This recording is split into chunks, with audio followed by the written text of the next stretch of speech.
Yes, thank you, Mr. Chair.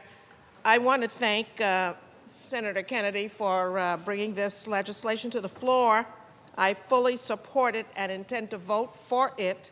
However, I would like to also join Senator Prasad in commending the Women's Prison Coalition, the women who are here, on behalf of those women as we celebrate Women's History Month, to celebrate themselves and the work that they do on behalf of women in this state, particularly women who have been formerly incarcerated in the state.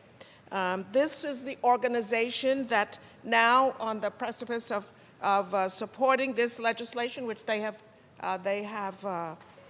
the legislation that Senator Prasad has introduced, and we will hopefully be bringing to the floor very soon.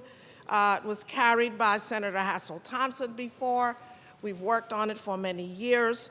But this is the organization that is going to be responsible for supporting the movement to provide some assistance and some special focus on women who are incarcerated to allow them an opportunity to have an earlier release based on the fact that they have suffered domestic violence. That is part of the reason that they're there. I want to thank them, however, for the work that they did to help pass the anti-shackling legislation here in the state of New York.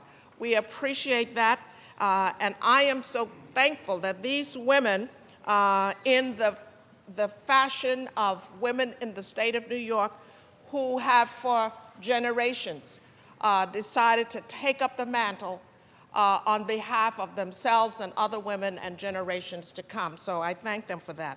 And in fact, this bill reminds me that we once had one of the only programs where women who were incarcerated had an opportunity to do a special service while they were incarcerated because they answered questions on behalf of the Department of Motor Vehicles, and citizens who called in for information would be answered by those women. Those jobs are gone, that facility is gone, and I'm thankful that Senator Kennedy has introduced legislation which will make sure that these jobs don't go overseas, at least that we don't pay for them once they do, if they do. So thank you, Senator Kennedy. This is very appropriate. And we do have a reason as women, as people, citizens of the state of New York. You're protecting our interests in that way. But in addition, we're celebrating these very, very powerful women who still are using their voices to make sure that we are honoring the needs of women, even though they are incarcerated or they have been. It's still a place where they have an opportunity to move ahead. Thank you very much, and I intend to vote yes on this legislation.